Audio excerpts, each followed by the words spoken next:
வணக்கம். மோதும் கட்சிகள் கணிக்கும் வாக்காளர்கள் நிகழ்ச்சிக்கு மீண்டும் உங்களை அன்புடன் வரவேற்கிறோம்.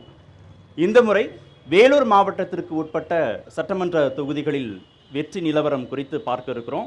வேலூர், காட்பாடி, கேவி குப்பம், அணைக்கட்டு, குடியாத்தம் உள்ளிட்ட 5 சட்டமன்ற தொகுதிகளை உள்ளடக்கியது வேலூர் மாவட்டம். இந்த 5 சட்டமன்ற தொகுதிகளிலும் கட்சிகளில் பலம், பலவீனம், வேட்பாளர்களுடைய பலம், பலவீனம், கூட்டணி பலம், பலவீனம் ஆகியவற்றை ஆராய்ந்து அவர்கள் தரப்பிலேயே வேட்பாளர்கள் தரப்பிலும் கட்சிகள் தரப்பிலும் நிர்வாகிகள் பங்கு பெற்றிருக்கிறார்கள். எந்த அளவுக்கு வெற்றிக்கான சாத்தியக்கூறுகள் ஒவ்வொரு கூட்டணிக்கும் இருக்கிறது என்பது குறித்து அவர்களே தங்களுடைய கருத்துக்களை முன்வைக்க இருக்கிறார்கள். வாங்க நிகழ்ச்சிக்கு போகலாம்.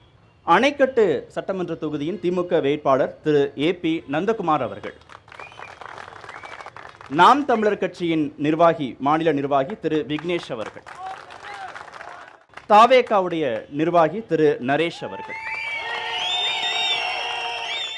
அதிமுக தரப்பிலும் புதிய தலைமுறை சார்பாக அழைப்பு விடுக்கப்பட்டிருக்கிறது. இன்னும் சற்று நேரத்தில் அவர்களும் நிகழ்ச்சியில் பங்கு பெறுவதாக கூறியிருக்கிறார்கள். திரு சுமைதாங்கி ஏழுமலை அவர் நிகழ்ச்சியில் பங்கேற்பதாக கூறியிருக்கிறார். அவருக்காகவும் நாங்கள் காத்திருக்கிறோம். நாங்கள் நிகழ்ச்சியை தொடங்கலாம். திரு ஏபி நந்தகுமார், என்னென்னலாம் பண்ணியிருக்கீங்க இந்த சட்டமன்ற தொகுதிகளில்? உங்களுக்கான வெற்றி வாய்ப்புகள் எந்த அளவுக்கு இருக்கு? அனைவருக்கும் வணக்கம். நான் அணைக்கட்டு தொகுதியினுடைய வேட்பாளர். இது 3வது முறையாக அணைக்கட்டு தொகுதியில் நான் போட்டியிடுகின்றேன். அணைக்கட்டு தொகுதியில் 2 தடவை நின்று வெற்றி பெற்ற சின்னம் உதயசூரியன் சின்னம். 3வதும் அங்கே உதயசூரியன் உதிக்கப் போவதை யாராலும் தடுக்க முடியாது. என்னுடைய அணைக்கட்டு தொகுதியானது கிராமங்கள் நிறைந்த பகுதி. சற்றேறக்குரிய மேலரசம்பட்டு என்கின்ற ஒரு ஊர். அந்த ஊருக்கு மேலே இருக்கக்கூடிய பீஞ்சமந்தை, ஜார்தான் கொல்லை, பாலாம்பட்டு என்கின்ற மலை கிராமங்கள்.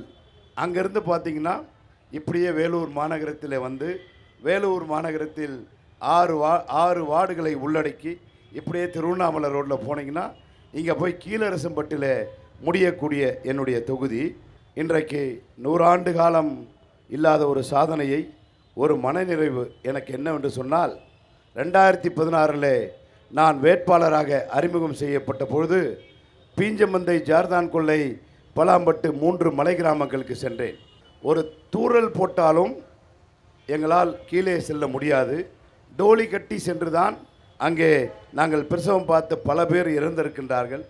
நீங்கள் எங்களுக்கு தார் சாலை போட்டு தருவீர்களா என்று கேட்டார்கள். 16 கண்டிப்பாக நான் செய்வேன் என்று சொன்னேன். 5 வருட காலம் எதிர்க்கட்சி. அப்பொழுது ஒரு 19 ஒரு நாடாளுமன்ற தேர்தல் வந்தது.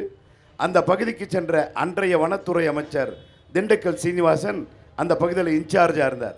அவர் சொன்னார், நான் தான் வனத்துறை அமைச்சர், நாடாளுமன்றத்தில் ஓட்டு போடுங்க, நான் கண்டிப்பாக அந்த ரோடு போட்டு தரேன்னு சொன்னார். சென்றார், போடவில்லை. அந்த 5 ஆண்டு காலம் போராடினேன், போடவில்லை. 2021 மீண்டும் தமிழ்நாட்டினுடைய முதலமைச்சராக தலைவர் தளபதி பொறுப்பேற்றார். 63 குக்கிராமங்களை கொண்ட அந்த மலை கிராமம், 3 ஊராட்சி, 20,000 மக்கள் தொகை கொண்ட அந்த கிராமம் இன்றைக்கு தார் சாலையை போட்டு தந்தது இந்த நந்தகுமார் மாண்புமிகு தமிழ்நாட்டினுடைய முதலமைச்சர் ஆட்சியில். இது என்னுடைய முதல் சாதனை. அணையே இல்லாத ஊருக்கு அணைக்கட்டு என்று பெயர் என்று பலமுறை சட்டமன்றத்தில் பேசியிருப்பேன். 2021 ஒருவர் வழக்கு போட்டிருந்தார், ஒரு IAS ஆஃபீஸர். அவருடைய காலிலே இந்த நந்தகுமார் விழுந்தேன். எதற்காக என்று சொன்னால், அங்கே இருக்கக்கூடிய விவசாயிகளுக்கு அந்த அணையை கட்டினால் நன்மை பயக்கும் என்கின்ற காரணத்தினால் அவர் காலிலே விழுந்தேன். நானும் எங்கள் மாவட்ட சேர்மன் பாபுவும் போய் காலில் விழுந்தோம். அவர் சொன்னார், நான் தான் கேஸ் போட்டேன், என் நிலம் 7 ஏக்கர் இருக்குது, என்னை அதிகாரிகள் அவமதித்தார்கள், கேஸ் போட்டேன்னு சொன்னார். ஐயா வாபஸ் வாங்குங்கள் என்று சொன்னேன். அவர் வாபஸ் வாங்கினார். 3 வருட கால போராட்டம். இது தமிழ்நாடு அரசு மட்டும் செய்யக்கூடியதாக இருந்தால் எப்போ நேற்றுக்கு அணை கட்டியிருப்போம். பல அதிகாரிகளை பார்த்து டெல்லிக்கு சென்று அங்கே சென்ட்ரல் கவர்மெண்ட் என்வரன்மெண்டல் ஃபாரஸ்ட் டிபார்ட்மெண்ட்டினுடைய பர்மிஷன் வாங்கி 2 மாத காலத்திற்கு முன்பாக மாண்புமிகு தமிழ்நாட்டினுடைய முதலமைச்சர் 173 கோடி ரூபாய் தந்து அந்த திட்டத்தை அவர் திருக்கரங்கள் அடிக்கல் நாட்டினார். இன்றைக்கு வேலைகள் துவங்கி இருக்கின்றோம்.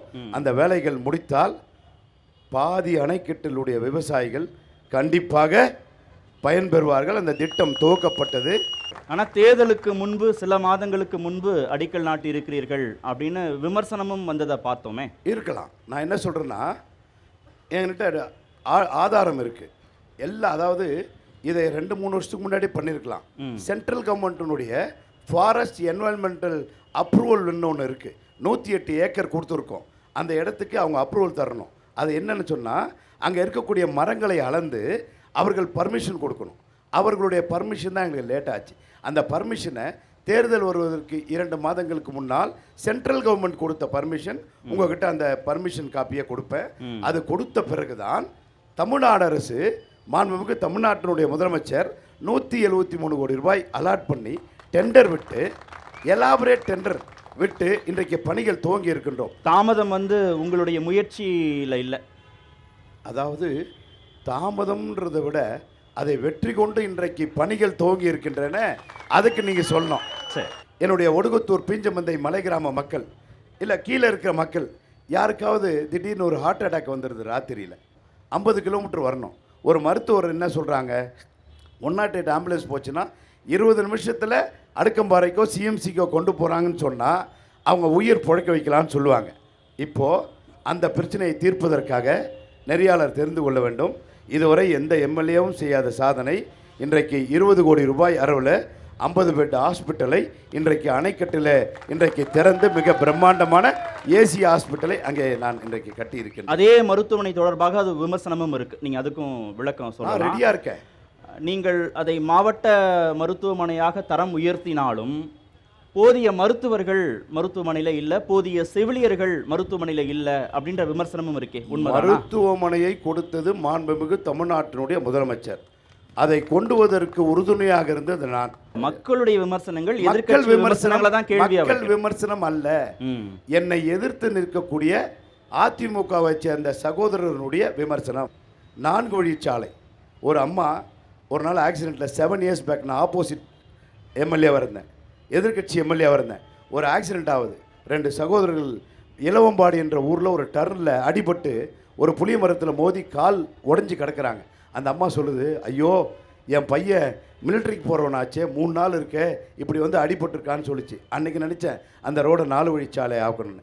இன்றைக்கு அந்த 4 வழிச்சாலையாக உருவாக்கி கொண்டிருக்கின்றேன். அது என்னுடைய சாதனை. இதுவரை பாலாற்றில் ராஜாக்கள் ஆண்ட காலத்திலிருந்து செக் டேமுக்கு தந்தது கிடையாது. மாண்புமிகு தமிழ்நாட்டினுடைய முதலமைச்சர் பொய்கையில் ஒரு 20 கோடிக்கு செக் டேம், இன்றைக்கி இறைவன்காடையில் ஒரு 50 கோடிக்கு செக் டேம். அருமை பெரியோர்களே, விவசாயிகளே, பாதி கால்வாசி அணைக்கட்டு இனிமேல் நந்தகுமார் தேவையில்லை. ஆட்டோமேட்டிக்காக அந்த செக் டேம் நிரம்பும், எல்லா ஏரிக்கும் தண்ணி போவோம். இது என்னுடைய திட்டம். இங்கே 2 கிலோமீட்டர் பக்கத்தில் இருக்கக்கூடிய ஒரு சதுப்பேரி ஏரிங்கிற ஒரு பெரிய ஏரி, அந்த ஏரியில் ஃபுல்லாக தண்ணி இருக்குது. 10 வருஷமாக ஃபுல்லாக தண்ணி இருக்குது. இன்றைக்கு வேலூர் மக்களும் என்னுடைய அணைக்கட்டு தொகுதி மக்களும் ஒரு சுற்றுலா தலமாக உருவாக்கி காட்டி இருக்கின்றேன். ஞாயிற்றுக்கிழமைன்னு பார்த்தா ஒரு 10,000 பேர் அங்கே வருகின்றார்கள். மிகுந்த நம்பிக்கையோடு தேர்தல் களத்தை சந்திக்கிறீர்கள். இல்லை, மிகுந்த நம்பிக்கையோடு அல்ல, மக்களுக்கு செய்தால் மக்கள் நம்மை ஆதரிப்பார்கள், தூக்கி கொண்டாடுவார்கள். திரு விக்னேஷ், நாம் தமிழர் கட்சிக்கான வெற்றி வாய்ப்புகள் எந்த அளவுக்கு இருக்கு? அனைத்து தாய் தமிழ் உறவுகளுக்கும் மாலை வணக்கம். நாம் தமிழர் கட்சி மிகப்பெரிய மாற்றத்தை செஞ்சிருக்கிறது. அதற்கு காரணம், ஓட்டுக்கு 1 ரூபாய் கூட காசு கொடுக்காமல் ஒரு கட்சி வாக்கு வாங்கி அங்கீகரிக்கப்பட்ட அரசியல் கட்சியாக மாறி நிற்கிறது. இங்கிருக்கும் மக்கள், குறிப்பாக பெண்கள், எங்களுக்கு மிகவும் ஆதரவாக ஒவ்வொருவருக்கும் வாக்குக்கு பணம் கொடுத்து வாக்கை பெறுகிற கட்சிகள் தான் நீங்கள் பார்த்திருப்பீர்கள். ஆனால் நாம் தமிழர் கட்சி வேட்பாளர்களை செல்லும் தொகுதியெல்லாம் வேலூர் மாவட்டத்தை தாண்டி தமிழகம் முழுக்கும் 234 சட்டமன்ற தொகுதிகளிலும் வாக்காளர்களே எங்களுக்கு தேர்தல் நிதியாக கையில் பணம் தள்ளுகிறார்கள். நாம் தமிழர் கட்சி தொடர்ந்து தேர்தல் களத்தில் நிற்கிறதன் அடிப்படையில் இந்த முறை மக்களுடைய நம்பிக்கையை எப்படி பெறப்போகிறீர்கள்? நீங்கள் வெற்றி வாய்ப்பு எப்படி இருக்குன்னு தான் கேட்டீங்க. நான் பிரச்சாரத்தில் நடக்குது உங்ககிட்ட சொன்னேன். நீங்கள் நிக்கல்சன் காவா பக்கத்தில், எங்கள் வேலூரில் கோட்டை பின்னாடி நிக்கல்சன் கால்வாய் பக்கத்தில் பல வீடுகள் இருக்குது. அந்த வீடுகள் இன்னைக்கு இருக்கிறதுக்கு காரணமே நாம் தமிழர் கட்சியும் அதன் போராட்டம் தான். அதுக்கு பக்கத்தில் ஆஞ்சநேயர் கோயில் இருக்குது, திடீர் நகர்னு சொல்லுவாங்க. அந்த பக்கத்தில் பார்த்தீங்கன்னா அந்த மக்களோட வீடை இடிக்க இதே திமுக அரசாங்கம் இந்த ஆட்சி காலகட்டத்திலேயே வீடை இடிக்க முயலும் போதும் போராட்டம் நடத்தி நிறுத்தியது நாம் தமிழர் கட்சி தான். இங்கே சின்ன அல்லாபுரத்தில் இருக்கிற பனந்தோப்பு, இந்த பனந்தோப்பு பகுதியிலையும் பனந்தோப்பு 1, 2, 3 தெருக்களையும் காவா அடிப்படை வசதிகள் இல்லாமல் கழிவு நீரும் குடிநீரும் ஒன்றாக கலந்து கொண்டு போகுது. நாம் தமிழர் கட்சி பல தடவை கோரிக்கை வைத்து அங்கே காவா அமைத்து கொடுக்கப்பட்டிருக்கு. எண்ணற்ற போராட்டம், ஸ்டெர்லைட்டுக்கு எதிரான போராட்டம் மாவட்ட தலைவர் நாங்கள் பண்ணியிருக்கோம். காமன்வெல்த்துக்கு எதிரான போராட்டம் நாங்கள் பண்ணி கைதாகி இருக்கோம். எங்கள் மக்கள், என் சொந்தங்கள், சத்தியமா உனக்கு தான் ஓட்டு, என் பிள்ளைங்க மேலே சத்தியமா உனக்கு தான் ஓட்டு அப்படின்னு சொல்கிறாங்க. அதனால் வந்து மக்கள் மாற்றத்தை விரும்புகிறார்கள், மற்ற மக்கள் வந்து மாற்றத்தை எதிர்பார்க்கிறார்கள். அதற்கு ஒரே முடிவாக நாம் தமிழர் மட்டும்தான் இருக்கும் என்று நான் சொல்லிக் கொள்கிறேன். இல்லை, மாற்றம்னு சொல்லி பக்கத்துலேயும் ஒருத்தர் நிற்கிறாரே, புதுசாக வந்திருக்காரு.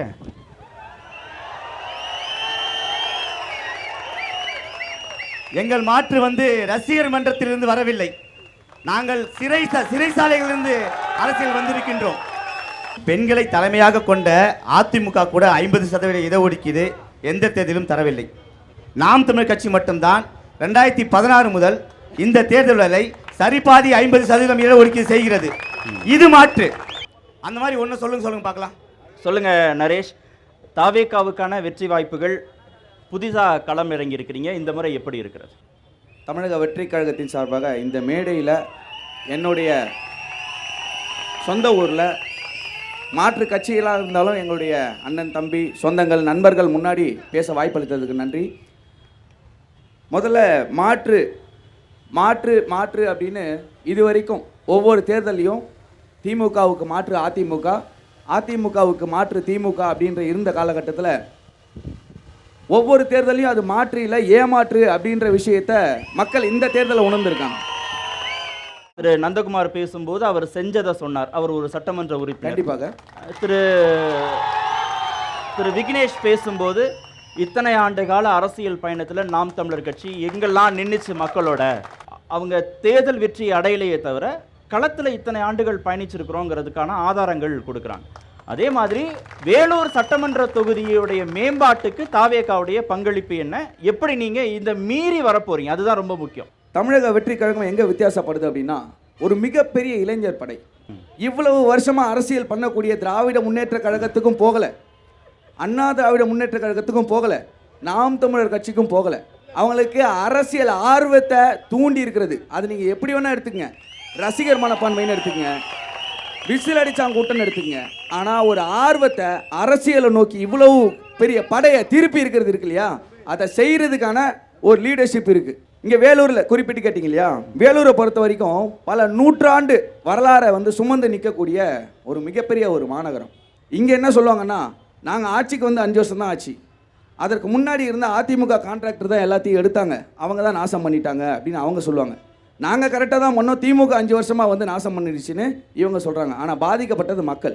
சலவன்பேட்டை ஓல்டவுன் பகுதியில் ஒரு மாநகராட்சி கழிப்பிடம், அதை கட்டி 10 வருஷத்துக்கு மேலே ஆயிடுச்சு, பயன்பாட்டுக்கே வரல, உள்ள பயன்பாட்டுக்கு போகவே முடியாது, உள்ள புதர்களும் பாம்புகளும் குடியிருக்கிற நிலைமை, தண்ணி வசதியே இல்லை. அந்த கழிப்பறையை எதன் அடிப்படையில் பயன்படுத்துன்னு தெரியல. தமிழக வெற்றி கழகம் ஆர்ப்பாட்டம் பண்ணி மனு கொடுத்து அதை இடித்து இப்போ கட்டி திரும்பவும் பயன்பாட்டுக்கு வந்துக்கிட்டு இருக்கு. இதை நாம் தமிழர் கட்சி 1 வருஷம் 2 வருஷம் 10 வருஷமாக போராடி அங்கே வந்து நாங்கள் உடற்பயிற்சி கூட நாங்கள் கட்டி கொடுத்துருக்கோம். இந்த ஆட்சியாளர்கள் திட்டமிட்டு அதுக்கு மின்சாரம் கட் பண்ணிவிட்டு இந்த கழிவறை கூட கிடப்பில் போட்டு எப்படி சாலை போடுறது, எப்படி பாலம் அமைக்கிறது, எப்படி தடுப்பணை கட்டுறது போல கடைசி 3 மாதம் தொடங்கினாங்களோ அப்படி தொடங்கப்பட்டு தான் இந்த கழிவறை.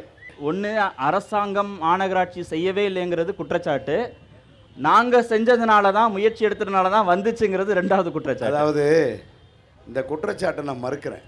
காரணம் என்னென்னா, 2 பேருமே போட்டி போட்டு நாங்கள் போராட்டம் பண்ணோன்னு சொல்கிறாங்க. இது பாதாள சாக்கடை திட்டம் துவங்கப்பட்டு 10 வருஷம் ஆச்சு. பாதாள சாக்கடை திட்டம் துவங்கப்பட்ட பிறகு அம்ருத் திட்டம்னு ஒரு குடிநீர் திட்டம் கொண்டு வந்தாங்க. இதை 2மே தோண்டி போட்டாங்க. இது சரியாக அவங்க செயல்படாத அந்த கஷ்டத்தில் இன்றைக்கு இந்த 5 வருட கால திமுக ஆட்சியில் இன்றைக்கு 90% அந்த பாதாள சாக்கடை திட்டம் அதிமுக ஆட்சியில், அந்த ஏடிஎம்கே யாராவது இருந்தால் இன்றைக்கி இன்னும் சௌராசியமாக இருந்திருக்கும். யாரை கூப்பிட்டாலும் அவங்க வரமாட்டேங்கிறாங்க. இதுதான் உண்மை. தில் இருந்தால் தைரியம் இருந்தால் இப்போ இவங்க பேசுகிற மாதிரி வந்து அவங்க பேசணும். நான் சொல்கிறது செஞ்ச திட்டங்களை இப்போ இவங்க என்ன பொதுவாக சொல்கிறாங்க, அதிமுக மாற்றி இருக்கு, எங்களுக்கு மாற்று வேணுன்றாங்க. நாங்கள் என்ன சொல்கிறோம், நாங்கள் எங்கள் ஆட்சியில் மாண்புமிகு தமிழ்நாடு முதலமைச்சர் 5 வருஷமாக இந்த வேலூர் மாநகராட்சிக்கு என்னென்ன செஞ்சாருன்னு சொல்கிறோம். 90% வேலையை முடிச்சுட்டு ஒரு ஒரு டாய்லெட் எடுத்துன்னு வந்து அங்கே வச்சு ஒரு குற்றச்சாட்டு சொல்கிறது தவறு. நாளை காலை களத்திற்கு செல்வோம். நீங்கள் தயார் என்றால் நானும் மாவட்ட கழக செயலாளர் என்ற முறையில் நானும் தயார். நானும் தயார்னா விக்னேஷ் சார், 1/2 மணி நேரம் பெஞ்ச மழையில முட்டிக்கால் இல்ல, அளவுக்கு ஒரே ஒரு நிமிஷம். இது மாநகராட்சி. இல்ல விக்னேஷ் சார், அவங்க நேரம் முடிஞ்சிருச்சு, எங்க நேரம் இப்பதான் ஆரம்பிக்குது. பேசுங்க பேசுங்க. ஸோ இந்த இடத்துல ஒரு விஷயம் தெளிவாகுதுங்க ஐயா.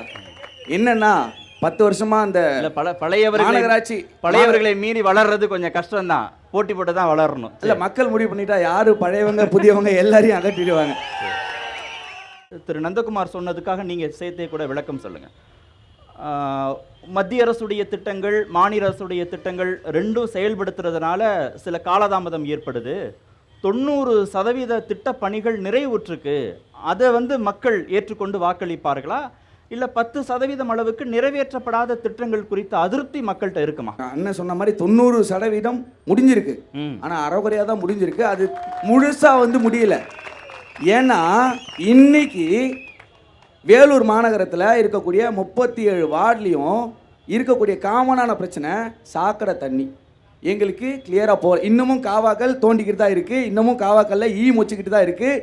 டெங்கு மலேரியாவில் அவதிப்பட்டுக்கிட்டு தான் இருக்காங்க. ஒன்றுமே வேணாம், இங்கே போயிட்டு ஒரு ரைட் எடுத்தீங்கன்னு வச்சுக்கோங்க, அந்த இடத்துல ராஜா தேட்டர் சிக்னல், அந்த இடத்துல ஒரு கால்வாய் ஓப்பனில் இருக்குது. மக்கள் யாரும் விழுந்துடக்கூடாதுன்னு பேரிகேட் வச்சுருப்பாங்க. பேரிகேடு அந்த காவாக்குள்ளே தான் இருக்குது. அதை யார் காப்பாற்றுறதுன்னு தெரியும். தேர்தலுக்கு முன்னாடி எல்லாத்தையும் நாங்கள் சரி பண்ணிட்டோம். இங்கே மேயர் எங்கெங்கெல்லாம் போவாங்கன்னு பார்த்தீங்கன்னா, எங்கெல்லாம் சாலை போட்டுக்கிட்டு இருக்காங்களோ அங்கே போய் நிற்பாங்க. சாலை போடாத இடத்துல இங்கே அங்க பிரதர்சனம் பண்ணி மக்கள் போராடிக்கிட்டு இருக்காங்க. இது நடந்துகிட்டு இருக்கு. இது நடக்கிற உண்மை மக்கள் எல்லாருக்கும் தெரியும். பாதாள சாக்கடை திட்டம் ஃபெயிலியர். வேலூரில் அது ஒர்க் ஆகாது. ஏன்னா பல சந்துங்க மெயின் ஹெட்டருக்கு கீழே இருக்கு. இந்த ஹெட்டர் ரொம்ப அந்த தெருக்கல்ல ஃபுல்லாக சாக்கடை ஓடுது. நம்ம பேசுகிறோம் வேங்கை வயலில் மலத்தை கலந்துட்டாங்க, துடிக்கிறோம். வேலூர் மாநகரில் பல பகுதிகளில் குடிநீர் குழாய் உடைப்பு ஏற்பட்டா சாக்கடை கலந்து வருது. அதுவும் மலத்தை கலந்த விஷயம்தான். அங்கே நம்ம ஏன் துடிக்க மாட்டேங்கிறோம்? அந்த மக்கள் அதை தான் குடிக்க பயன்படுத்துகிறாங்க, குளிக்க பயன்படுத்துகிறாங்க, எல்லாத்துக்கும் தான். அந்த தண்ணி அந்த குழாவை சரி பண்ணுறதுக்கு 10-15 நாள் ஆச்சுன்னா தண்ணி வராது. இங்கே ஏதோ போர் போட்டு எல்லாரும் குடிக்கல. மலை அடிவாரத்தில் இருக்கக்கூடிய பகுதி, விக்னேஷ் கூட அங்கே தான் வராப்புல, போர் அங்கே போட முடியாது. இந்த 15 நாளுக்கு ஒரு முறை 10 நாளைக்கு வரக்கூடிய அந்த தண்ணீரை நம்பி தான் அவங்க இருக்காங்க. இந்த அடிப்படை வசதிகளை கேட்டு இங்கே இருக்கும். ஓல்ட் டவுன் பகுதி நம்ம சொன்னோம் இல்லையா, அது ஓல்டு டவுன் பேர் என்னன்னு பார்த்தீங்கன்னா பழைய நகரம். வெள்ளைக்காரங்காலத்தில் இருந்த முதல் நகரம் அது வேலூரில். அந்த நகரம் இன்றைக்கி எப்படி இருக்குன்னா, அது ஆக்சுவலாக முதல் நகரம்னு பேர் வச்சுருக்கணும். இன்றைக்கி எப்படி இருக்குன்னா, அந்த இடத்துல குடிநீர் தண்ணி பிரச்சனை இருக்குது, சாக்கடை கழிவுநீர் பிரச்சனை இருக்குது, சாலை பிரச்சனை இருக்குது, மின்விளக்கு பிரச்சனை இருக்குது. இதெல்லாம் அடிப்படையான அத்தியாவசிய பிரச்சனை. வேலூர் மாநகருடைய பழைய நகரத்துக்கே அந்த நிலைமைனா புதிய நகரங்கள் எந்தெந்த நிலைமைக்குன்றது தான் நம்மளோட கேள்வி. அன்னைக்கு சதுப்பேரி ஏரியை சுற்றி சொன்னார். ரொம்ப அருமையான விஷயம். 100 ரூபாய் என்ட்ரன்ஸ் போட்டிருக்காங்கன்னு நினைக்கிறேன். மெயின்டெனன்ஸ்க்காக இருக்கும், சாமானிய மக்கள் பயன்படுத்தணும். போட்டிங்கெல்லாம் போட்டிருக்காங்க. அதே மாதிரி கழுஞ்சூர்லேயும் ஐயா மூத்தவர் துரைமுருகன் அண்ணன் ஒரு ஏரி ஒன்று, கழுஞ்சூர் ஏரி ரெடி பண்ணார். 2 நாள் தான் போட்டு இருந்தது, வாடகை போட்டான். அதுக்கப்புறம் அந்த போட்டு இல்லை. நானும் போனேன். வேலூர் மாநகரத்தில் மட்டும் 60 மாநகராட்சி வார்டு இருக்கு. இல்ல போட்டிங் போலான்னு கூப்பிட்டாரு. என்ன காலையில் 100 ரூபாய் என்ட்ரன்ஸ் கொடுத்தா நம்ம போகலாம். அண்ணன் இருக்கானே, உங்க தலைவர் வரியே போடாம அரசாங்கம் நடத்துறோன்னு சொல்ற மாதிரி எல்லா அரசாங்கமும் நடத்த முடியுமா? வரி நான் அதை தப்புன்னு சொல்லலைன்னா அதை தான் நான் முடிக்க வரேன். இப்போ நரேஷோட விருப்பம் இலவச போட் பயணமா? இலவசம்னு சொல்லனே, 100 ரூபாய் போட்டு போட்டிருக்கீங்க, போர்டு இருக்கு. இல்லைங்க, கழுஞ்சூர்ல போட்டே இல்லைன்றதான் என்னுடைய வருத்தம். ஒரே ஒரு நாள் விளம்பரத்துக்கு அந்த போட்டெல்லாம் வச்சு அது எதுக்கு அப்படி மக்களை ஏமாத்துறதுக்கு இப்படி இல்லாமா அப்படின்றத கேள்வி. இன்னொன்னு, வேலூர் மாநகரத்தில் 60 வார்டு இருக்கு. 60 வார்டில் எத்தனை பார்க் இருக்கும் ஒரு தோராயமா சொல்லுங்க. 60 வார்டில் ஆர்டிஐ போட்டு எடுத்திருக்கேன். 143 பார்க்குகள் இருக்கு. ஆனால் அடுத்த வருஷம் உள்ளாட்சி தேர்தல் வந்ததுன்னா எல்லா கவுன்சிலருக்கும் ஒரு முக்கியமான வாக்குறுதி கொடுத்துருவாங்க, பார்க்கு கொண்டு வருவோம். அந்த பார்க்கோட நிலைமை என்ன தெரியுமா? உள்ளே போனீங்கன்னா ஒரே ஒரு இரும்பு பொருள் கூட இருக்காது.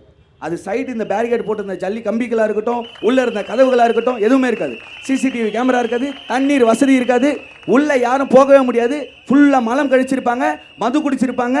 போதை இழுக்கிறவர்களுடைய புகலிடமாக பார்க்குகள் மாறி இருக்கு. மாநகராட்சிக்கு உள்ளே இருக்கக்கூடிய 143 பார்க் இருக்கு, தண்ணீர் வசதி இல்லாமல். அந்த பார்க்குகளை நிர்மாணிக்க வேண்டிய அந்த ஆட்சி அதிகாரம் பண்ணலை அப்படின்றது என்னுடைய குற்றச்சாட்டு. ஓகே திரு நந்தகுமார், திரு நரேஷ் சொன்னதில் முக்கியமான குற்றச்சாட்டுகள் சாலை வசதி, குடிநீர் வசதி, கழிவுநீர் வசதி, மழைக்காலங்களில் குடிநீர் பகுதிகளில் தண்ணீர் தேங்குறது, பூங்காக்கள் நிர்வாக சீர்கேடால் பாதிக்கப்படுறது. இது எல்லாமே சாமானிய மக்களுடைய வாழ்வாதாரம் சார்ந்த அடிப்படை வசதிகள் சார்ந்த பிரச்சனைகள். இந்த பிரச்சனைகளில் இவ்வளவு நிர்வாக சீர்கேடு வைத்துக்கொண்டு மீண்டும் வெற்றி பெற முடியும் அப்படின்னு திமுக எப்படி நினைக்கிறது? 2011 காட்பாடி பகுதியில் அன்றைய முதல்வர் தானை தலைவர் டாக்டர் கலைஞர் கொண்டு வந்த ஒகேனக்கல் கூட்டு குடிநீர் திட்டம்தான் இன்றைக்கு இந்த வேலூர் மாவட்டத்தில், வேலூர் நகரத்தில் நல்ல தண்ணீரை பருகி கொண்டிருக்கின்றார்கள். இது ஃபஸ்ட்டு. இவர் சொல்லக்கூடிய பிரச்சனைகள் ஆங்காங்கே இருந்தாலும் அதை மாநகராட்சி சரி செய்யும். அடுத்து இன்னொன்று சொன்னார், அவரை பாராட்டணும். என்ன பாராட்டணும் சொன்னால், மேயர்லாம் போகிறாங்க, எங்கே சிமெண்ட் ரோடு போடுறாங்களோ அங்கே போகிறாங்கன்னாங்க. தரத்தை பார்ப்பதற்கு எங்கள் மேயர் அந்த களத்தில் நின்றார்கள் என்று சொன்னால் அதுதான் எங்களுடைய வெற்றி. இன்றைக்கி களஞ்சூரியில் சகோதரர் சொன்னார், இன்றைக்கி ஒரு போட்டு போகுது. எனக்கு உள்ளபடியே ஒரு சந்தோஷம். சதுப்பேரி ஏரியில் நேற்று போய் ஏரியை பார்த்தா ஏரியை காணோம். ஞாயிற்றுக்கிழமை சார் நான் தான் ஏரி செஞ்சோம், ஏரியை காணோம். காரணம், அருமை சகோதரர்களே, உங்கள் குடும்பமாக இருந்தாலும் என் குடும்பமாக இருந்தாலும் நேற்று பார்த்தீங்கன்னா ஒரு 10,000 பேர் அந்த ஏரியில் இருந்தாங்க. நான் கட்டினதை பாராட்டுறீங்களா இல்லையா? ஆனால் கட்டுங்கண்ணே, ஆனால் மக்களுக்கு பாதுகாப்பாக கட்டுங்க. நான் பாதுகாப்பாக ஏன் கட்டணும் தான் என்னோட கேள்வி. என்ன பாதுகாப்பு? நீங்கள் போட்டு விட்டுன்றீங்க, அந்த ரோடை போய் பாருங்க. சாதாரணமாக இங்கேருந்து ஒரு 300-400 மீட்டர் கடக்க முடியறதுக்கு 1 மணி நேரம் ஆச்சு. ஏன் ஒரு வாசப்படி வச்சிங்க? 2 வாசப்படி வைங்க. உள்ள வரத்துக்கு ஒரு வாசப்படி வைங்க, வெளியேறதுக்கு ஒரு வாசப்படி வைங்க. திட்டம் வந்து கொண்டு வரப்பட்டா குறைஞ்சது 100% நிறைவேற்ற பண்ணும். இல்லைன்னா திட்டமே வேண்டாம். நீங்கள் தேர்தல் வர நேரத்தில் இந்த மாநகராட்சியில் 90% பணி முடிஞ்சதுன்றீங்க. மிச்சம் 10% பணி முடிஞ்சால் தானே அதை நாங்கள் செயல்படுத்த முடியும் முழுக்க. இப்போது இந்த எலெக்ஷன் முடிஞ்ச பிறகு இன்றைக்கி 2 போட் இருக்குன்னு சொன்னால், இன்னும் விரைவில் நான் சட்டமன்ற உறுப்பினராக கண்டிப்பாக எனக்கு நம்பிக்கை இருக்குது. அணைக்கட்டு தொகுதியில் நான் வெற்றி பெறுவேன்னு எனக்கு நம்பிக்கை இருக்குது. நான் வெற்றி பெற்ற பிறகு அமைய போகிற மாண்புமிகு தமிழ்நாடு முதலமைச்சருடைய அரசில் நான் ஒரு கோரிக்கை வைப்பேன். என்ன வைப்பேன்னு சொன்னால், ப்ரைவேட்டேஷன் பண்ணி, என் தொகுதி மக்கள் கூட சொன்னாங்க 100 ரூபாய் ஜாஸ்தியாக இருக்குன்னு. இன்றைக்கி அரசாங்கம் அந்த 100 ரூபாய் வச்சுருக்காங்க, துறை 100 ரூபாய் வச்சுருக்காங்க. விரைவில் இந்த போட்டெல்லாம் அதிகப்படுத்தும் போது காஸ்ட் கண்டிப்பாக குறையும். அது எம்எல்ஏ நந்தகுமார் அதை சொல்கிறேன். தேர்தல் வாக்குறுதியாக எடுத்துக்கலாம். 100% தேர்தல் வாக்குறுதி. இப்போ சொன்னார், இன்னும் அடுத்த செகண்ட் ஃபேஸும் அலாட்மெண்ட் வாங்க போகிறோம். சென்ட்ரலில் ஒரு தீவு பண்ணியிருக்கோம், அங்கே ஒரு அதை எதிரில் அந்த தீவில் போய் உக்காந்தாங்கன்னு சொன்னால் மக்கள் எல்லாமே சுற்றி பார்க்குறதுக்கு வசதியாக இருக்கும். அதுக்கு ஒரு பிரிட்ஜு போட போகிறேன். என்னுடைய கனவு திட்டம் எல்லாமே. திரு நரேஷ், அரசியல் ரீதியான ஒரு முக்கியமான கேள்வி. இந்த பகுதியில் வன்னியர் சமூக மக்கள் அதிகமாக இருக்கிறாங்க. தேர்தல் வெற்றியை தீர்மானிக்கக்கூடிய சமூக மக்களாகவும் இருக்கிறார்கள். அவங்களுடைய நீண்ட நாள் கோரிக்கை 10.5% இடஒதுக்கீடு. அதில் தாவேகாவுடைய நிலைப்பாடு என்ன? அதிமுக, திமுக அவர்கள் வாக்குறுதி கொடுத்து அதற்கான சில முன்னெடுப்புகளையும் செய்திருக்கிறாங்க. அந்த சமூக மக்களுக்கு 10.5% இடஒதுக்கீடு குறித்து தாவேகா என்ன வாக்குறுதியை கொடுக்க இருக்கிறது? இல்லை, அதில் அந்த இடஒதுக்கீடு விஷயத்தை வந்து ஒரு தேர்தல் முழுசாக பார்த்து நம்ம 5 வருஷத்தை கடந்துட்டோம். இந்த 5 வருஷத்தில் என்ன நடந்திருக்குன்னு பார்த்தீங்கன்னா, கொடுத்தது ஒரு கட்சி, அதை நாங்கள் செய்வோம், ஆனால் அதுக்கு நீதிமன்றம் போயிட்டு அதுக்கு தடை போடுவோம் அப்படின்னு ஒரு கட்சி. ஸோ இந்த 2 கட்சிகளையும் நம்பலை. டேட்டா எடுக்கணும் அப்படின்னு ரொம்ப தெளிவாக நிற்கிற தமிழக வெற்றி கழகத்தை மக்கள் நம்புகிறாங்க. டேட்டா எடுத்து உண்மையான மதச்சார்பற்ற சமூக நீதியை இங்கே பறைசாற்றும் தமிழக வெற்றி கழகம் மக்கள் நம்புகிறாங்கன்னு நாங்கள் நினைக்கிறோம். மீண்டும் புரிதலுக்கான ஒரு கேள்வி.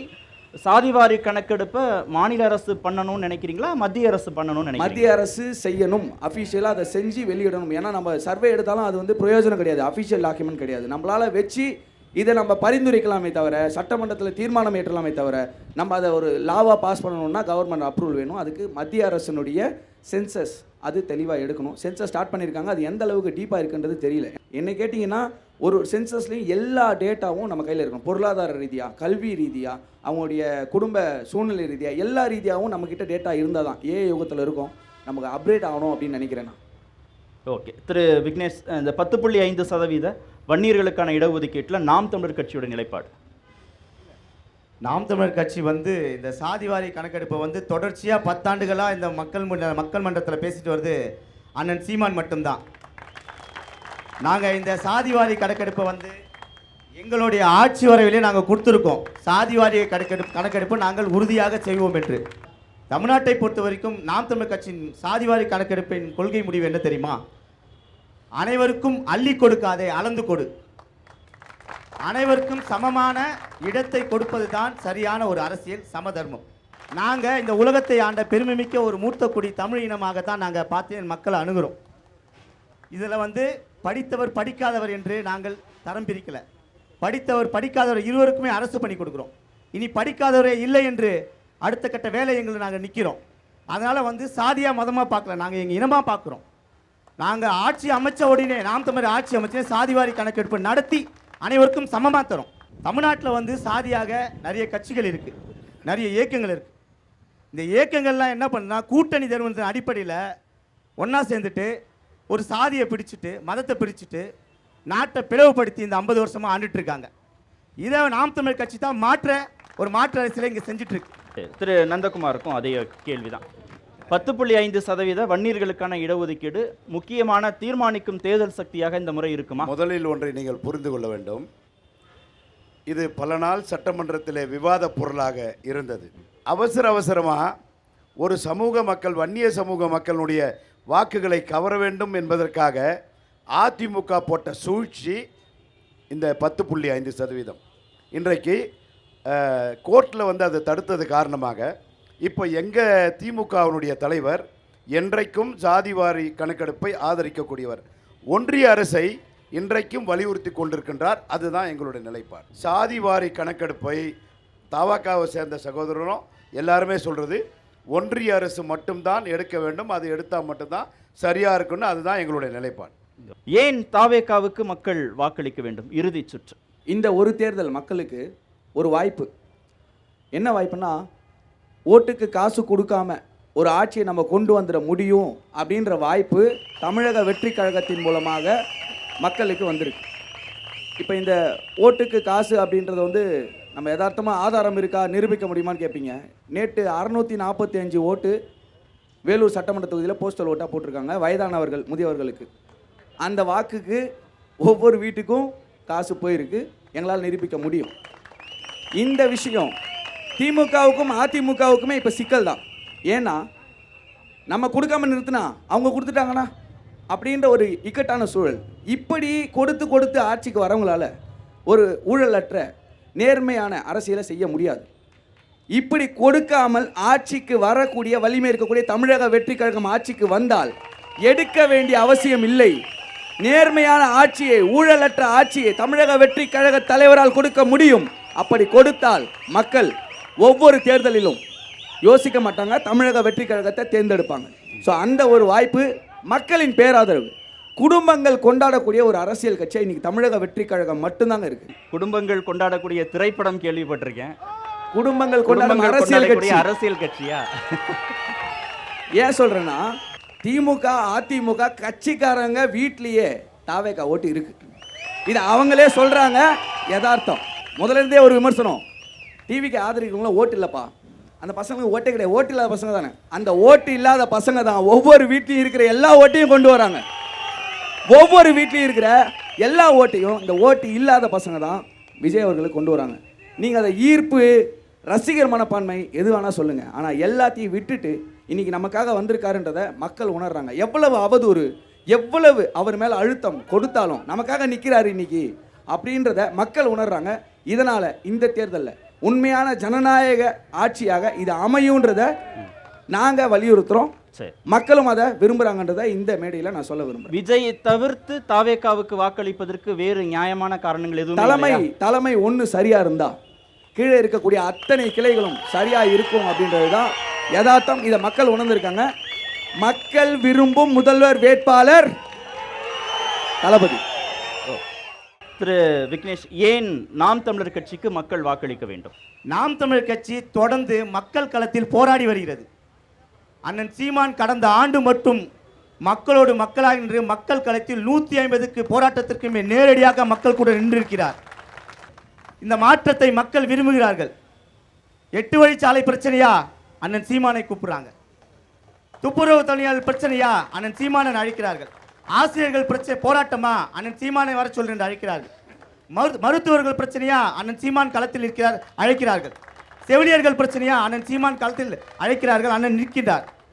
நாங்கள் சொல்வது ஒன்றுதான், அதிகாரத்தை சீமான் கையில் கொடுக்க மாட்டேன்றாங்களே மக்கள். நான் 1வதுலேருந்து 2வது தான் போக முடியும், 2வதுலேருந்து 3வது தான் போக முடியும். என் மக்களை நாங்கள் முழுமையாக நம்புகிறோம். ஒரு நல்ல தலைவனுக்கு அழகே தன் நாட்டுக்குடிகளை முழுமையாக நம்புவதுதான். ஆனால் யாரிடம் சமரசம் செய்யாமல், கூட்டணி செல்லாமல் உறுதியாக களத்தில் நிற்கும் ஒரே கட்சி நாம் தமிழர் கட்சி. மக்கள் நம்புவதால் தான் நாங்கள் 8% வாக்கை பெற்று அங்கீகரிக்கப்பட்ட கட்சியாக மாறி நிற்கின்றோம். இப்போதுதான் கொஞ்சம் கொஞ்சமாக வெளியே வராங்க.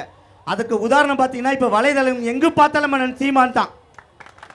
திரை கவர்ச்சி இல்லாமல், மத போதை கவர்ச்சி இல்லாமல் இன்று அண்ணன் செல்லும் இடமெல்லாம் மக்கள் கூட்டம்.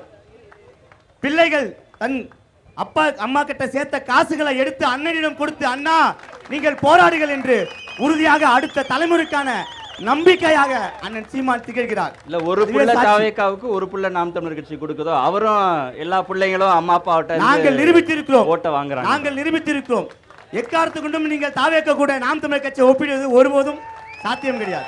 இளைஞர் வாக்கு தானே அவங்களுடைய பெரிய நம்பிக்கையா இருக்கு. நீங்களும் இளைஞர் வாக்கு தான் சீமான் மீதான நம்பிக்கைன்னு சொல்றீங்களே. தாவேக்கா தலைவர் செல்ற கூட்டங்கள், போராட்டங்கள், நடத்திய ஆர்ப்பாட்டங்கள், இன்று அவர் தேர்தல் போறதுக்கு பார்க்குறீங்க எப்படியாப்பட்ட இளைஞர்கள் இல்லை இருக்காங்கன்னு. அந்த இளைஞர்களுக்கு அரசியல் தெளிவு வரணும் தான் நானும் எதிர்பார்க்குறேன். ஆனால் அது வருதா இல்லையான்னு மக்களுக்கு தெரியும். மண்ணுக்கான அரசியல் செய்கிற ஒரே கட்சி நாம் தமிழர் கட்சி தான். மரம் வளர்க்கணும், வெட்டக்கூடாதுன்னு தாவேக்கா சொல்லியிருக்காங்களா? இப்போ வேலூரில் பார்த்தீங்கன்னா வேலூர்னு அண்ணன் சொன்னார். ஆனால் இவர் தொகுதியிலே அணைக்கட்டில் ரோடு போகிறோன்னு மொத்த மரத்தையும் 20-30 வருஷமாக இருந்த மரத்தை மொத்தத்தையே வெட்டிட்டாங்க. போய் பாருங்க. அப்போ வெயில் இல்லாமல் எப்படி இருக்கும்? நிலத்தடி நீர் பாதிக்கப்பட்ட ஒரு மாவட்டமாக வேலூர் அறிவிச்சிட்டாங்க. இந்த திமுக அதிமுக தாவேக்காக்கு நிலத்தடி நீர் மட்டத்தை உயர்த்த ஒரு திட்டம். ஆனால் நாங்கள் சொல்கிறோம் 10 ஆண்டு பசுமை திட்டம், பல கோடி பணி திட்டம், இதுபோல எண்ணற்ற மாற்றங்களை மண்ணிற்கான மக்களுக்கான அரசியலை நாங்கள் தொடர்ந்து செய்கிறோம். நாங்கள் தொடர்ச்சியாக வென்றுதான் வருகிறோம். நாம் தமிழர் கட்சி இந்த தேர்தலில் தோற்றது, தோற்றது. ஆனால் வாக்கு சதவீதம் உயர்ந்தது இருக்குல்ல. இது முன்னேற்றம் தானே. இதுதான் அடிப்படையில். அண்ணா கட்சி தொடங்கி உடனே ஜெயிச்சிட்டாரா? எம்ஜிஆர் கட்சி தொடங்கி உடனே ஜெயிச்சிட்டாரா? அம்மையார் ஜெயலலிதா தனியா நின்று உடனே ஜெயிச்சிட்டாங்களா? அது போலதான் இருக்கும். முதல்ல அரசியல முதல்ல படிங்க. எம்ஜிஆர் சாதாரணமா ஜெயிக்கல. திமுகவில ஒரு பொறுப்புல இருந்து எம்எல்ஏவா இருந்துட்டு அந்த கட்சிக்காக தெருவெங்கும் நாடெங்கும் உழைத்தார். அரசியல் கட்டமைப்பு அவருக்கு தெரிந்தது, அதனால் ஜெயிச்சார், அவ்வளவுதான். ஆனா நாம் தமிழர் கட்சி அப்படி இல்லை. தமிழகத்தில் இருக்கும் ஒவ்வொரு தெருக்களிலும் சென்று மக்களோட மக்களாக களத்தில் நின்றது நாம் தமிழர் கட்சி, அதன் தம்பிகளும். அதனால் நாங்கள் சொல்கிறோம், அண்ணன் சீமான் தமிழ்நாட்டின் 2026 சட்டமன்ற தேர்தலில் முதலமைச்சர் வேட்பாளருக்கு தகுதியான ஒரே வேட்பாளர் களத்தில் இருக்கும் வேட்பாளர் அண்ணன் சீமான் மட்டுமே. ஓகே. திரு நந்தகுமார், இரண்டாவது முறையாகவும் திமுகவுக்கு மக்கள் ஏன் வாக்களிக்க வேண்டும்? இந்த வேலூர் மாவட்டத்தினுடைய நீர்நிலைகளை உயர்த்துவதற்கு இந்த அரசு என்ன செய்தது என்று சொன்னார். நான் சோழர் காலத்திலிருந்து இருக்கக்கூடிய இந்த பாலாற்றில் 4 தடுப்பணைகளை கட்டியது மாண்புமிகு தமிழ்நாட்டினுடைய முதலமைச்சர். இன்றைக்கு ஒரு அணையை கட்டி கொண்டிருக்கின்றோம், அது மாண்புமிகு தமிழ்நாட்டினுடைய முதலமைச்சர். இவர்களுடைய சின்னம் என்னவென்று சொன்னால் ஏற்கலப்பை சின்னம். ஒரு விவசாயி உயிர் உள்ளவரை, ஒரு விவசாயி சேற்றில் கை வைக்கக்கூடிய ஒரு விவசாயி உயிர் உள்ளவரை ஒருவரை மறக்கக்கூடாது. அது யார் என்று சொன்னால் விவசாயத்திற்கு இலவச மின்சாரத்தை தந்த மாண்புமிகு தலைவர் கலைஞர் அவர்களை மறக்கக்கூடாது. காரணம், இன்றைக்கு விவசாயிகள் தொடர்பானவே ஒரு கோரிக்கை தான். நீங்க விவசாயிகளுக்கு இலவச மின்சாரத்தை திரு கருணாநிதி கொடுத்தார் அப்படின்னு நீங்க பாராட்டு தெரிவிக்கிறதுனால, முல்லைப்பூ நிறைய விளையுது, இங்கே சென்ட் ஃபேக்ட்ரி வேணும், மாம்பழங்கள் கிருஷ்ணகிரிக்கு அடுத்தபடியாக நிறைய விளையுது, மாம்பழ கூழ் தயாரிப்பு நிறுவனம் வேணும், இப்படி விவசாயம் சார்ந்த நிறைய கோரிக்கைகள் இன்னும் கிடப்பிலேயே இருக்கோ இந்த பகுதியில்? என்னுடைய பகுதியில் கொய்யா அதிகமாக விளையுது. கொய்யா கூழ் பண்ணோம், ஒரு ஃபேக்ட்ரி போடணும்னு கேட்டேன். அன்றைய அதிமுக அமைச்சர்கள் என்னை கிண்டல் செய்தார்கள். என்ன சொன்னாங்க தெரியுமா? 360 ஹெக்டேர் மட்டும்தான் இருக்குது, 1000 ஹெக்டேர் இருக்கணும் ஃபேக்ட்ரி போகிறதுக்குன்னாங்க. அதே நிலை தான் இன்றைக்கும் திமுக அரசியலும் இதுதான்.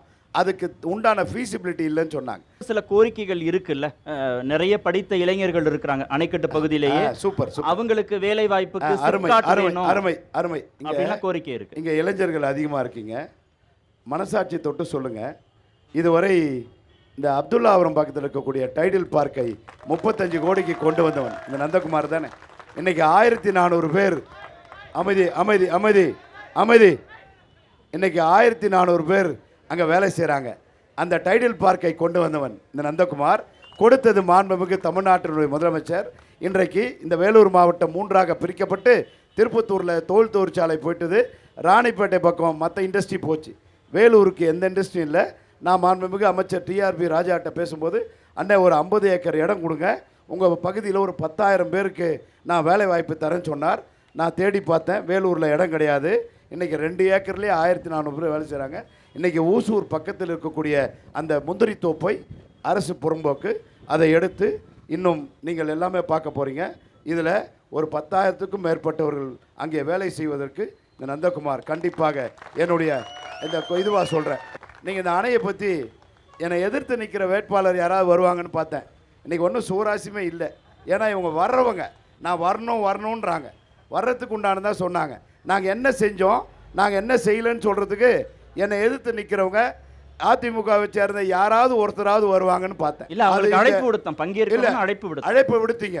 ராத்திரி 12 மணிக்கு ஒரு அதிமுக வேட்பாளர்கிட்ட போய் ஐயா வாங்க ஐயா ஓட்டு கேட்க போறீங்களே, உங்க கருத்தை சொல்லுங்க ஐயான்னு கூப்பிட்டாங்களாம். வரல. நான் சொல்றேன், இது எவ்வளவு பெரிய களம். இவங்க 2 பேரும் இந்த களத்தில் நாங்கள் இது வருவோம் இது செய்வோம்னு சொல்கிறாங்க. நாங்கள் ஆண்ட கட்சி, அவங்களும் ஆண்ட கட்சி தானே. இந்த மக்களுக்கு நாளைக்கு காலைல போட்டால் எத்தனை கோடி மக்கள் பார்ப்பாங்க? நாங்கள் ஓட்டு கேட்கும்போது 50 பேர் 100 பேர் 200 பேர் இருப்பாங்க. எதிர்த்து நின்று அந்த பக்கம் நின்று நந்தகுமார் நீ இதை சொன்ன இதை செய்யலை, நான் இதை செய்வேன் அப்படின்லாம். அவங்க சொல்கிறது ஒன்றே ஒன்று தான். எங்கள் அம்மா ஃபேன் கொடுத்தாங்க, மிக்சி கொடுத்தாங்க, கிரைண்டர் கொடுத்தாங்க, மொத்தமே காயலாங்கடியிலே இப்போ இல்லை. இதுதான் அவங்க சொல்கிறாங்க. அவங்களுக்கு இல்லை நீங்கள் இவங்க 2 பேரையும் பொருட்டாவே எடுத்துக்கிறது இல்லையோ? அதிமுக மட்டும்தான் உங்களுக்கு பொருட்டோ? அதாவது ஒன்றும் இல்லை, ஒரு நிமிஷம். அவங்க நாங்கள் வருவோம், எங்களுக்கு வாய்ப்பு கொடுப்பாங்கன்னு அவங்க நம்பிக்கை. நான் கேட்குறேன், இவர் சொன்னார் மரத்தை எல்லாம் வெட்டிட்டாங்கன்னு சொல்லி. நான் கேட்குறேன், ஒரு சாலை வர வேண்டும் என்று சொன்னால் இன்றைக்கி தேசிய நெடுஞ்சாலை சென்னை டு பெங்களூர் சாலை, இது ஐயா வாஜ்பாய் இருக்கும்போது கொண்டு வரப்பட்ட திட்டம். எத்தனை ஆயிரம் புளிய மரங்கள், லட்சக்கணக்கான புளிய மரங்களை வெட்டியதற்கு காரணமாக இன்றைக்கி நம்ம சகோதரர்கள் போனால் ஆக்சிடென்ட் குறைஞ்சிருக்குன்னு சொன்னால் அதற்கு காரணம் அந்த புளிய மரங்களை வெட்டியது. என் அணைக்கட்டு தொகுதியில் தேசிய நெடுஞ்சாலையோ ஸ்டேட் ஹைவேஸோ எங்கேயாவது ஒரு அடி பள்ளத்தை காட்ட சொல்லுங்கள் பார்க்குறேன். நந்தகுமார் 5 வருஷம் எம்எல்ஏ, எல்லா சாலையும் போட்டு கொடுத்தவன் இந்த நந்தகுமார். தரமான சாலை. வாங்க விவாதத்தில் வேணால் சோஷியல் மீடியாவில் என்னை பற்றி தப்பாக சித்தரிக்கலாம், ஆனால் களத்திற்கு வருவதற்கு தயாராக இருக்க வேண்டும். இன்றைக்கி என்னை எதிர்த்து நிற்கிறீங்க, வந்து நின்று நந்தகுமாரை பற்றி சோஷியல் மீடியாவில் தப்பாக போடுறதா இருந்தால் இன்றைக்கி நிரூபித்து காட்டியிருக்க வேண்டும். அந்த ஒரு நிமிஷம், நீங்கள் கேட்ட அணை, அவசரமாக கொண்டு வந்த அணை, இந்த பாருங்கள், ministry of environment, forest, climate change, forest department. இது ஐயா மோடி அரசனுடைய, டெல்லி அரசனுடைய காப்பி. இந்த வச்சுக்கங்க. நம்ம இப்போ பிடபிள்யூ டிபார்ட்மெண்ட், இரிகேஷன் டிபார்ட்மெண்ட்டில் விட்ட டெண்டருக்கு உண்டான ஆதாரங்கள். அடுத்து பள்ளிகுண்டா தேசிய நெடுஞ்சாலை பக்கத்தில் புறவழிச்சாலைக்கு இன்றைக்கு நிலம் எடுப்பதற்கு இதோ இருக்கு பாருங்க ஜீவோ. எத்தனை ஆதாரங்கள் வேண்டும். ஆதாரத்தை தரக்கூடியவன் இந்த நந்தகுமார். விடுபட்ட திட்டங்களை நான் செய்வேன், என்றைக்கும் உங்கள் பின்னால் நான் இருப்பேன். நன்றி, வணக்கம். மோதும் கட்சிகள் கணிக்கும் வாக்காளர்கள் நிகழ்ச்சி நிறைவு பெற்றது. மீண்டும் மற்றொரு நிகழ்ச்சியில் சந்திக்கலாம். நன்றி, வணக்கம்.